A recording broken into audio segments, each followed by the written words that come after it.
Okay, I think I finally have my little project functionally perfected now. There's still some software things that I can do to make things smoother and prettier and what have you, but I think it does pretty much everything I want it to do.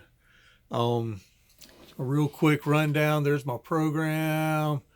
Uh, it's not overly complicated. I mean, that's the main bulk of it right there.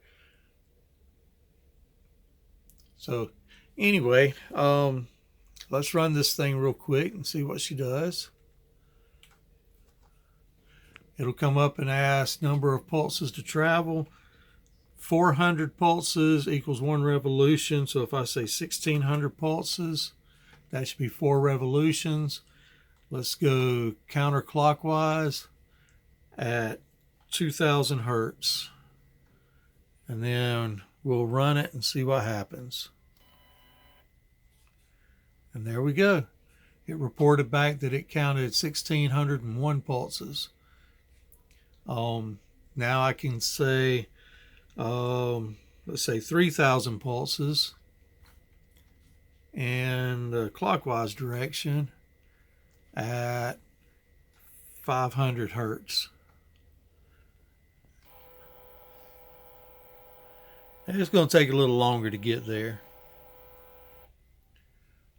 but it recorded 3000 pulses. Now let's do 5,000 pulses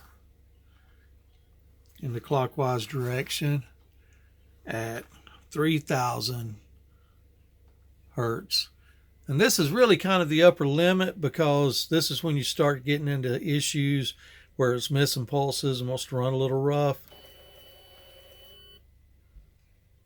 It ran a little better than that a while ago. So we can dial that down. 5,000 pulses clockwise, let's say 2800 hertz. And there we go. And then the other extreme, let's say 1,000 pulses at counterclockwise at 100 hertz. See how it goes slow.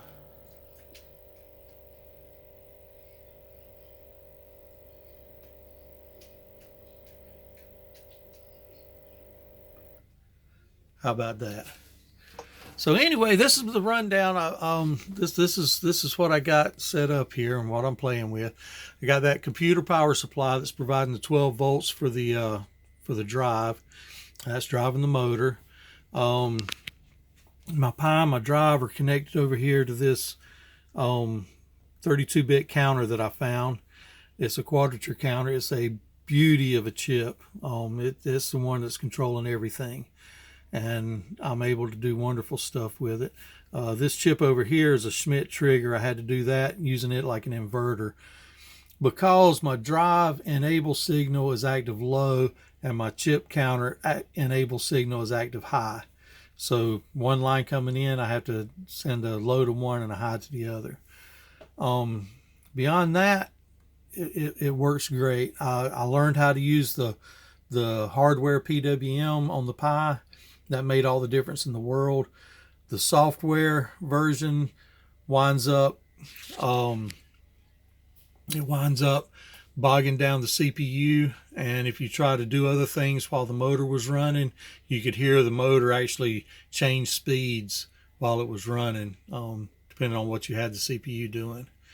But yeah, I think this is pretty much a final position, a final, I don't know what you call it. It's not ready to go on the robot right now, but when I get the little microcontroller made by Pi, then I should be able to throw this right in there and integrate it really easy.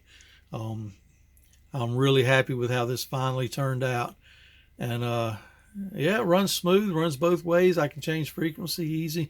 The only thing I'm not able to do is change speed while it's running. I don't think. I may be able to. I might have to try that. I'll play around with that later and let you know how that goes. I was just thinking I might be able to do that. But anyway, yeah, that's it. It's a beauty. And I am tickled to death that it's finally working right. Talk to y'all later.